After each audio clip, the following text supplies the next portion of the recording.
Oh, thanks. Right after that, so we're in the neighborhood anyway. It's not like we're making a special trip for you. Cool. Well, we'll stop by tomorrow. Cross your fingers. Hopefully we can help you out. All right, so we just finished our correlation. Me and Alan, we're gonna hit a quick gym sesh on, get that testosterone elevated, get that blood flow going. The elephant in the room is I only have one hand, so you're about to watch me do a workout in a crazy way. So whatever your excuse is, off. I'm about to duct tape my arm to this to do curls, baby.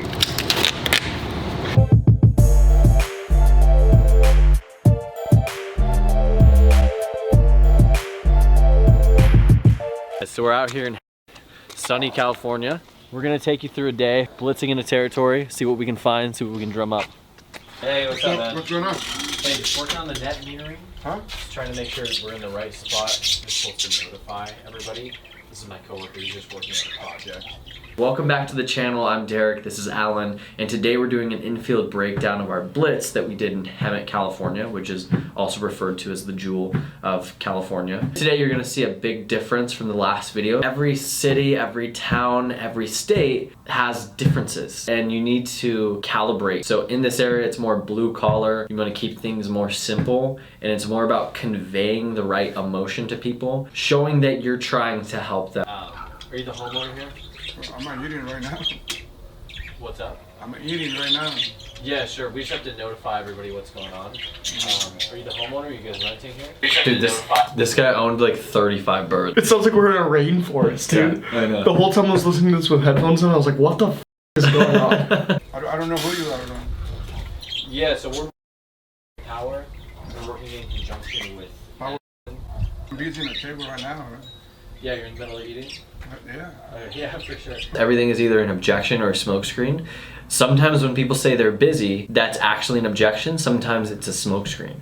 And you can tell, sometimes it's actually hard to tell. You gotta build up your intuition. But in certain situations, you can just kind of try to bulldoze through it, which is how it's a technique for overcoming a smokescreen. And if you try to bulldoze through it, but then it's not working, right? That could mean that it's actually an objection. And then you'll get to kind of a wall, and then once that wall is hit, then you want to reschedule for another time. That's how you handle the objection of somebody being busy. Really all they have us look at today is the utility bill. I don't want nothing about the paneles solares. I don't want nothing like that. Yeah. I'm okay. We'll go ahead and cross you off then. Yeah, All right, thank you. But at the beginning of every knocking session, it's always a warming up progress, right? So in the beginning, I might not be as good with my words. I might not be able to make as strong as eye contact as I need to. But as you get through the process and you trust the process, eventually you're gonna start warming up. So you're gonna see this process kind of happen naturally. You wanna try to minimize time in between interactions. The best way to do that is look for signs of life. Cars in the driveway, lights are on. Those are the main things that we're really looking for.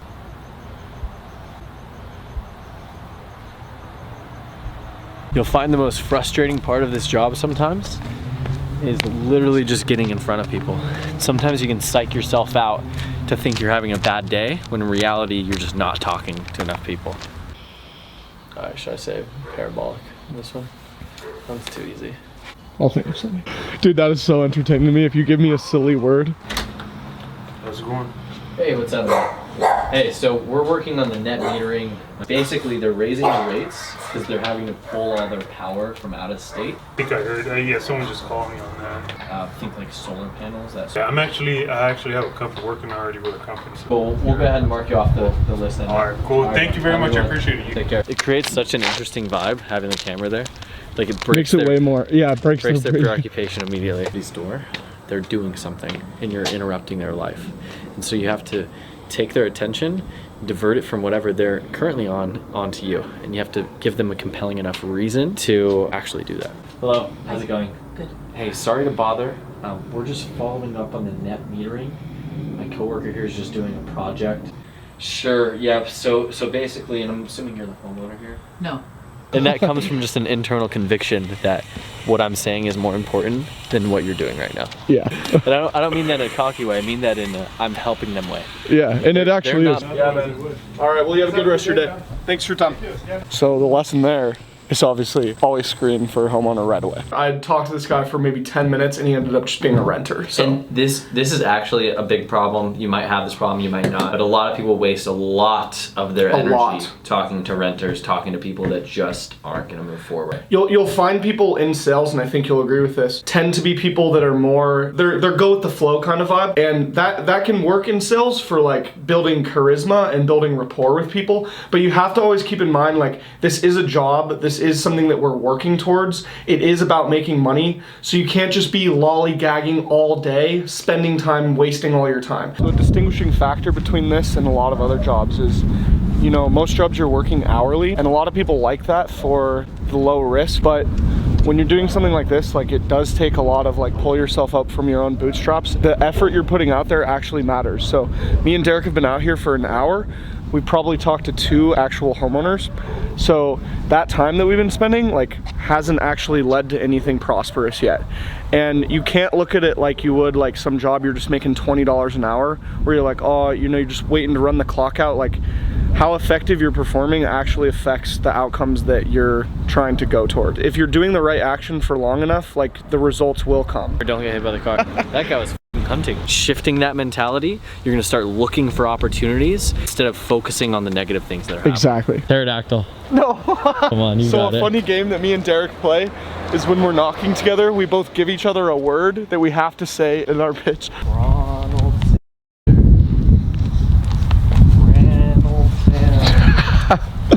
Salamander bander.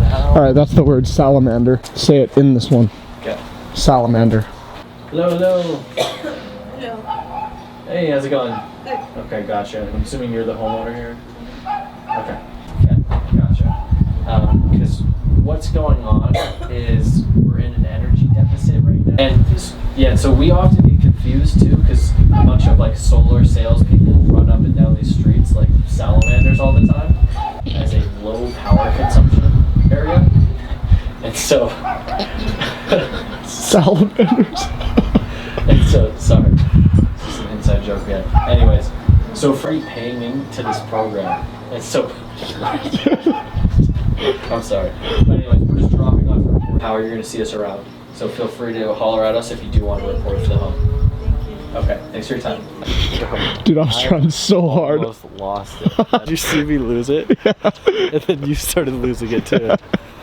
That's so little salamanders.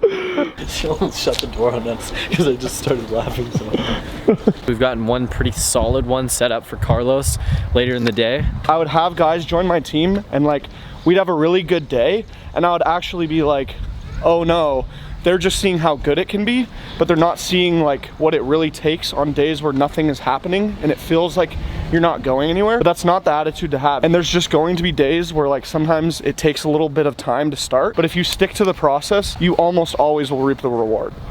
Hey, how's it going? Are you the homeowner here? We were just chatting with your neighbor. Real quick, did you get this notice from... Some people got it, some people didn't get a chance to read it. This program is made for areas like this because for you, you're not paying much, so it doesn't make sense to spend all that money to get solar panels, right? Is we actually look at the energy consumption of the home. We design a system so that we can show you, hey, if you do this, it's going to be less money total, right? Because that's the whole point. Yeah, so how it works is we're going to be on this street anyway, so then we would just stop by you, no obligation, right? We're not looking for decisions. We just want to arm you with information. And then you can decide if it looks good. If it doesn't look good, hey, at least you know what's going on with your home. Like my son, Mom, don't let them come. What? Okay? See, and this is good. Derek, and you'll see she even brings up, she's like, well, my son will get mad at me because I'm trusting random people.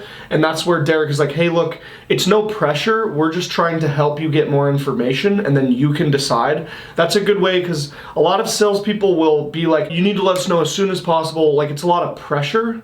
And when Derek's taking the pressure off, it builds a lot of trust. How can I save some money, you know? Look, the reason we're in this conversation right now is because we believe we're not wasting your time, and we think we could save you money because we've been able to save a lot of your neighbors money. And based on what you've told me, you want more power and you want to save money. Way more because they're gonna bring something to put in the garage. Oh, sweet. Okay. We're gonna give you infinite power. for a 70% reduction. Oh, thanks. Yes, let me tell you.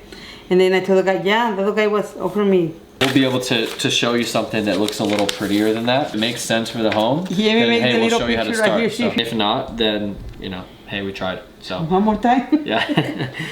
Cool. Are you gonna be around tomorrow? Or is mornings or afternoons better for you? This was good right there. Derek was about to ask a question, will you be around tomorrow at 10 a.m.? But then he caught himself and he reframed it to say, are you a morning person or an afternoon person? And that's what I call like the illusion of choice, where you give them a deck of cards to choose from, but then you're the one who actually chose the cards that they're looking at. Yeah, and it's better than doing a simple yes or no question, because phrasing it, are you gonna be around at this time? She might just say no, and then you're gonna have to ask another question. But if you do something more vague and then you narrow down like morning or afternoon person, there's like what, neither? Like nobody's gonna say neither. Yeah. Right? So then you can narrow down. This is just a little tip, helps set more sticky appointments, building a yes ladder, building momentum. All right, we'll swing by at 10:30 and we'll show you what we have for you. I'm Derek, nice to meet you. This is Alan.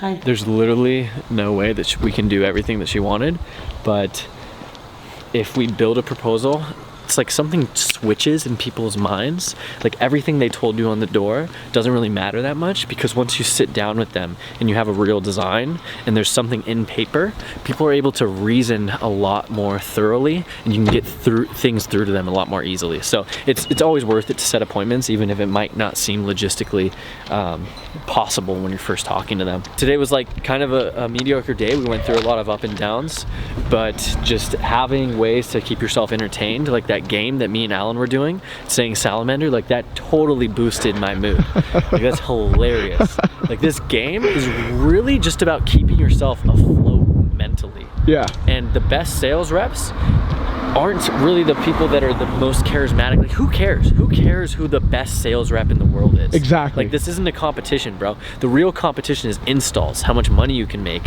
how many people you can influence, right? And how you do that is through discipline and by gamifying this, by staying afloat. Exactly. Because you and me over the years have seen tons of reps that crush it. They come in hot. They're charismatic, they're young, they got tons of energy. 6 months later, they're doing something else. They're burnt out, they didn't even make that much money, and they just stress themselves out for no reason. Exactly. So, this is a longevity game. Discipline is weaponized addiction, so you just have to fuel the right addictions. All right, peace.